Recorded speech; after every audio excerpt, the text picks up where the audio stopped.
Flight boss, bitch. You know, for sure. You're not listening to the Mind of an Antares Moon. I'm the Archangel Uriel, and I'm here to carry out God's duties and motherfucking responsibilities.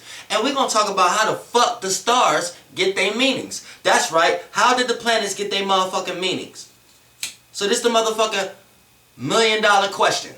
Or $1 billion question. But we're going to break this motherfucking shit down right now. So, now y'all know I always got some disclaimers. So before we break down anything, let's not get lost into names. See, that the names that they have now, they have many names over the civilizations and generations. But the names matter none. Because these motherfuckers was doing that shit before men was even here to give it a motherfucking name. So that's what you need to understand. So really, when we just talk about names and civilizations and the different names that they gave them, this was just men and women way of interpreting these things. But they're interpreting something that's actually there. Not something that's invisible or not something that was created by man. They're interpreting something that wasn't put there or created by the motherfucking interpretator. You see what I'm saying? So let's break that shit down first and foremost. And also, you need to understand this. Because when we get lost into the left brain science of astronomy and things of that nature, where they're observing these objects, but they trying to say it doesn't have an actual influence, which that's a goddamn lie.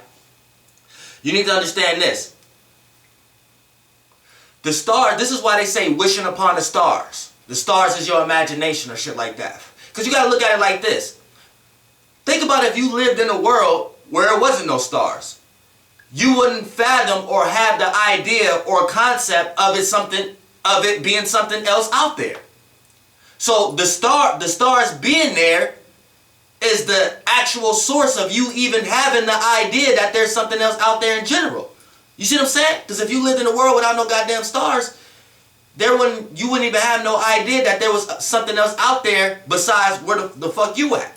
So you got to keep that in motherfucking mind. So this is why they always tie stars to imagination. Or if you dream about stars, it means something is going to happen in your future or something like that. Where it's not actually talking about that in general, but it is saying that concept even being there puts the thoughts in your head to imagine. You know what I'm saying? Because that's all you can do when you're trying to observe some shit that's out of your range of reality. So for the most part, let's break this shit down. How did the motherfucking planets, aka stars, aka, I don't even want to call them that anymore, lights, aka flights, how did these motherfucking spaceship flights get their motherfucking meanings? So we're going to break this shit down. And we're going to start off with the closest one. So as ancients, or however far as the civilization you want to go, where there was actually species amongst the earth that built the conscious body to actually be aware of their surroundings, which came after the fact. Y'all need to know that also. But for the most part, once a civilization started doing that, let's break this down. How did they start observing these motherfucking stars? So they started with the ones that you can observe with the naked eye. And what is the closest one? The closest one is what y'all would so quote unquote call the sun. But that flight, right, is the closest, or in that civilization, whatever was the closest flight in their rotation, that's what they're going to point to first to get the first observations of shit, right? So as they are observing things, right, they are observing, seeing how this motherfucking flight, aka sun, is interacting with the motherfucking human affairs, or their affairs. Now, you could get lost into the words human affairs, but for the most part, what is human affairs? They went out and seen how the motherfucking shit was affecting their skin. They seen how the radiation and the UV rays was affecting the motherfucking platform that they was on. They see how it was affecting and making shit grow or killing shit or whatever like that. So then they observed it. It brings heat, so that's dealing with whatever y'all call fire today. So back then, okay, they're dealing with that, right? Back then they used to call fire spirit and shit like that, but that's another video. But for the most part, they get into circumstances of observing the actual energy signature of it as a physical term. Then metaphysically, they knew that things come from within to out. Things ain't coming from out and going in. Shit is coming from within and going out. So for the most part, they say, okay, this is how they start to calculate, okay, this is a masculine energy. You know what I'm saying? So this is why y'all utilize the man in y'all religion texts and all that shit, or the father, but really it's just a masculine energy. But it's a forceful energy that likes to push out, and that creates a current, and the heavier the current, the more heat is being emitted. But for the most part, let's not get lost into terms. So we see how that's being orchestrated. Now, metaphysically, we're seeing the actual travels of it, right? So for the most part, you see it rise. So what y'all would call 6 a.m. in the morning, at this time, as ancients, they're just saying this is a period of time. So now they about to start calculating the fucking periods of time of this motherfucking thing that's actually fucking moving, that they can see. So once they see it moving, once they see it travel through a period of time, right? They see the influences that it have. So for the most part, or an example, say you go outside at 6 o'clock in the morning, right? And then start to pick up everything that's going on. You hear birds chirping, you know what I'm saying? You see a brighten up of the day, because that star is closer to the body of water that you on. Then you see other influences. You see animals that you may have not seen. You know what I'm saying? And then they start to calculate their feelings and emotions. So this is where they start to understand chakras and things of that nature. And then start to really understand that they have the same nature that this thing has. So then they start to see how it's affecting them and the kind of actions that's being taken upon as this thing is traveling. So they broke it down through a whole travel, right? And then they understood that it's actually going into it's in a rotation type of spiral now. So that in itself give you all kind of spiritual, metaphysic meaning to it. For something to even be doing it in the direction that it's doing it, in the way that it's doing it, how it looks when it's doing it, how it appears to be when it's doing it, how close it is when it's doing that, all that is actual influences. This is why you don't feel the same throughout the day. You see different things throughout the day, all the way to it play out physically, till you physically see the day transition. You physically see the day go from daytime to nighttime. You see what I'm saying? So, as a physical representation, you see it, and as a spiritual representation, you see it. So, people who were born at certain times of the day, they will correlate to that energy. So say that he was born from 6 a.m. through 8 a.m., which they ain't look at it like that at this time. They just looked at it as it's just going through this space at this time. And this is where they start to calculate the houses. So a kid who born early in the morning play out different characteristics than a kid who's born at nighttime.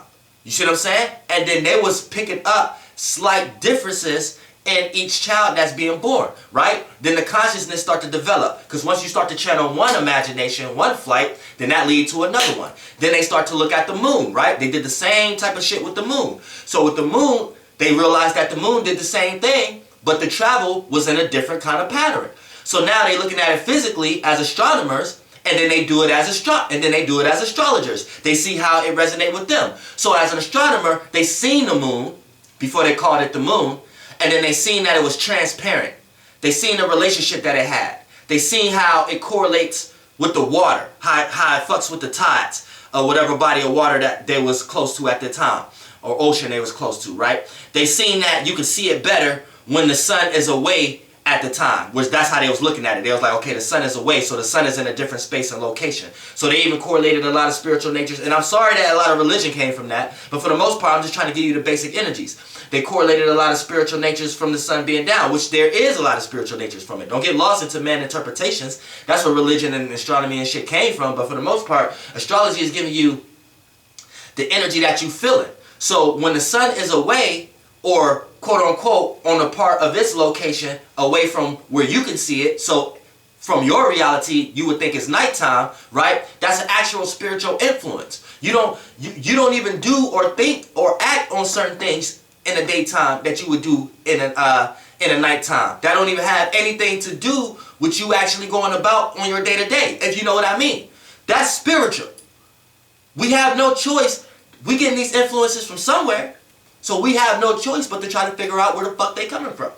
Now, when we looked at the moon being transparent and shit like that, so we like, okay, the moon is correlated more to a receiving nature. It's not pushing off energy like the sun. This more receiving energy. And then they start to calculate like, okay, and it's reflecting light because it's moving the waters, and then it's reflecting the sunlight. So boom, they start to calculate the feminine nature. So here's where you get yin and yang. See, Chinese people smart. But here's where you get the yin and yang symbol, mother and the father, and these are the physical representations of the masculine and feminine energies playing out in our realm of reality based upon the dimension that we are in at the moment. You know what I'm saying? So they calculated this, and then they calculated it the same way how they calculated the sun.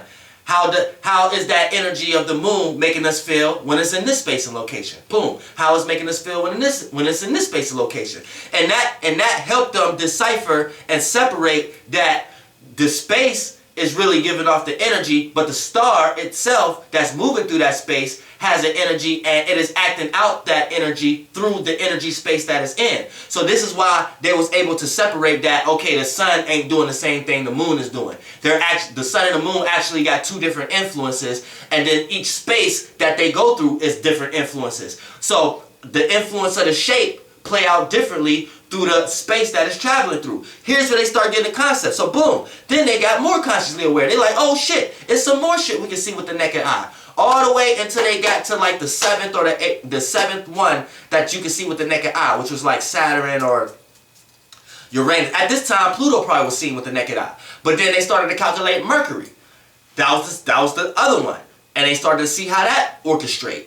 Then they started to see how the other one orchestrate. Then they started to come up with the concept like, okay, then what the fuck is we on? Right? So they saying, since we're getting a wave, this is where you get all them ancient texts and shit, like people doing this on the walls and shit like that, because they understood it was a wave.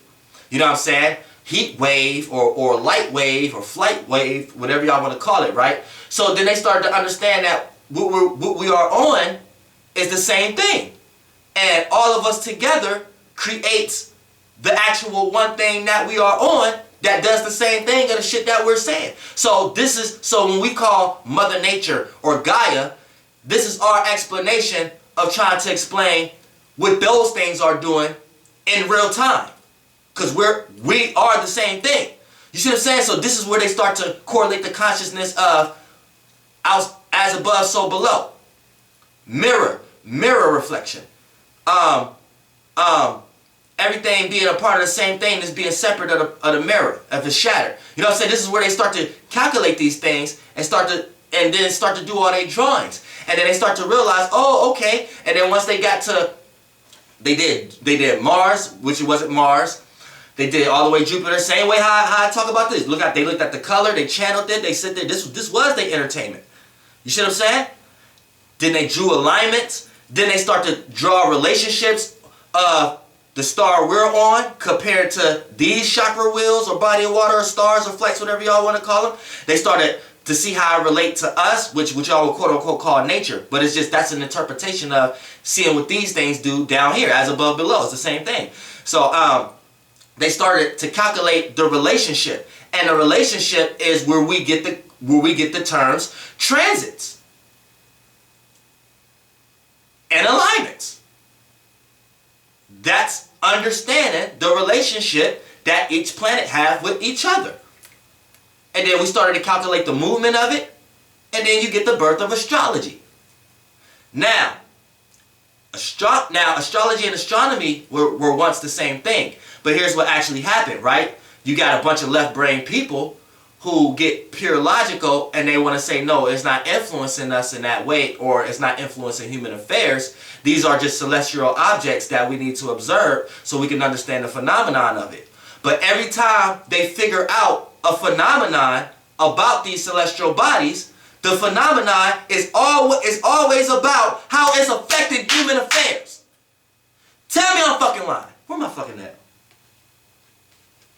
When a goddamn astronomer tell you that these astrological celestial bodies is not affecting human affairs because it sound religious or whatever like that, right? And we're just observing the actual travels and the phenomenon of these things, right? Tell me one fucking phenomenon that they didn't figure out that didn't have something to do with affecting human affairs. They figured out that goddamn these fucking stars is made of helium and fucking humans got the same helium in them. They figured out these motherfucking stars got hydrogen in them. Then a motherfucking scientist will tell you you got hydrogen in you. They tell you that what? Am I in the same world y'all in? So, I understand the misconceptions and things of that nature. But that's why I don't even like to call it astrology anymore. I like to call it flight astrology. But this is how the houses got constructed, because we understood each period of time of the day aka the travel. So this is how we even came up with clocks and times and things of that nature. And we understood the influences of these actual celestial bodies by seeing the meanings of, by trying to correlate the meanings of reasons why we're interacting in certain ways at these periods of times when these certain celestial bodies is in these spaces and locations that we can see with our naked eye. So the correlation ended up making sense based upon experience, not logic. Experience, not logic. So we go outside and experience every day. And then we come up with logics or conscious awareness or light bodies to try to interpret what we are already currently experiencing. So that's why it's important for us to bring everything to a center piece. You know what I'm saying? But for the most part, yeah, that's how the motherfucking planets got their motherfucking meanings. You know what I'm saying? By motherfuckers out there sitting down observing. Like, you can do this yourself. You can know where Mars is at right now. Now, if you're very new to this and you're just now trying to get into astrology, you can get on a computer or something like that, or get an app, or get a compass, or get something, and then go figure out where Mars is at, what space and location. So you can go outside. You don't even need binoculars or nothing like that. You can go outside and look directly at Mars, look directly at these motherfucking planets or whatever like that, and see where it's at, and then channel it. Like, resonate with. Take everything off your mind that you have learned from man and woman, and only let the experience soak in. Only let the light rays soak in. And then you're going to catch the feelings and emotions. Remind you, you caught the feeling and emotion. It wasn't something you suggested.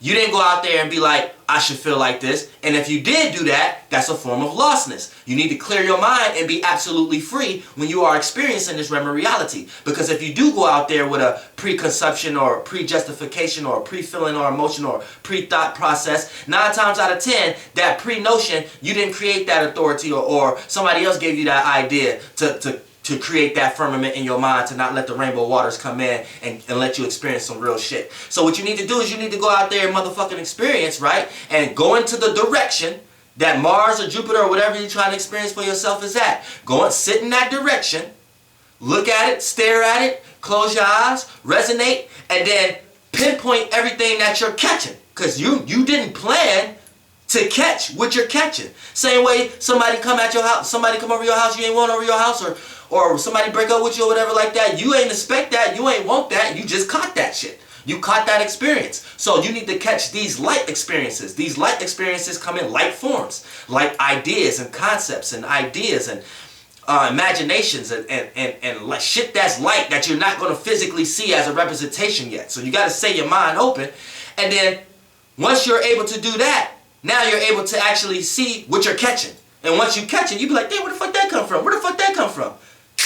Everything can start clicking. Everything can start clicking. Everything can start clicking. You know what I'm saying? And this is, instead of how y'all be watching TV and the internet and y'all phones today, this was their version of that back in the day. Looking at the goddamn stars. FLIGHTZ, bitch.